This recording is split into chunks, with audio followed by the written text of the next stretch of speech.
২১ June ছিল বিশ্ব সঙ্গীত দিবস। তবে বিশেষ এই দিনটিকে ঘিরে দেশের সঙ্গীতাঙ্গনে তেমন কোনো আয়োজন চোখে পড়েনি। অনেক শিল্পী পুরনো গান শেয়ার করে জানিয়েছেন সঙ্গীত দিবসের শুভেচ্ছা। এক্ষেত্রে কিছুটা ব্যতিক্রম সাজিয়া সুলতানা পুতুল। সঙ্গীত দিবস উপলক্ষে ২১ জুন নিজের ইউটিউব চ্যানেলে নতুন গান প্রকাশ করেছেন তিনি। বলপ্রেমিক শিরোনামের গানটি লিখেছেন এবং সুর করেছেন সাকি ব্যানার্জি, যিনি পশ্চিমবঙ্গের ব্যান্ড ক্যাকটাসের সাবেক সদস্য। গানটি প্রকাশের মাধ্যমে অনেক দিনের স্বপ্ন পূরণ হলো বলে জানান পুতুল। গানটি নিয়ে পুতুল বলেন, এই গান প্রকাশের মধ্য দিয়ে আমার বহুদিনের একটা ইচ্ছা পূরণ হলো।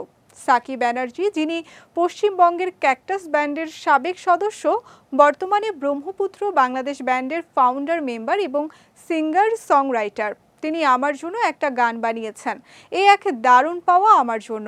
সাকি ব্যানার্জির গানের দর্শন কিংবা ধারাকে আর দর্শন বাঙালি কম্পোজারের চেয়ে আলাদা করে চেনা যায়। তার সঙ্গে কাজের অভিজ্ঞতা একটা অনন্য উপহার হয়ে থাকবে আমার গানের জীবনে। বলপ্রেমিক গানের মিউজিক অ্যারেঞ্জমেন্ট করেছেন পুতুলের স্বামী গায়ক, সুরকার ও সঙ্গীত পরিচালক সৈয়দ রেজা আলী। গানের লিরিক্যাল ভিডিও বানিয়েছেন আহাদ অন্তর।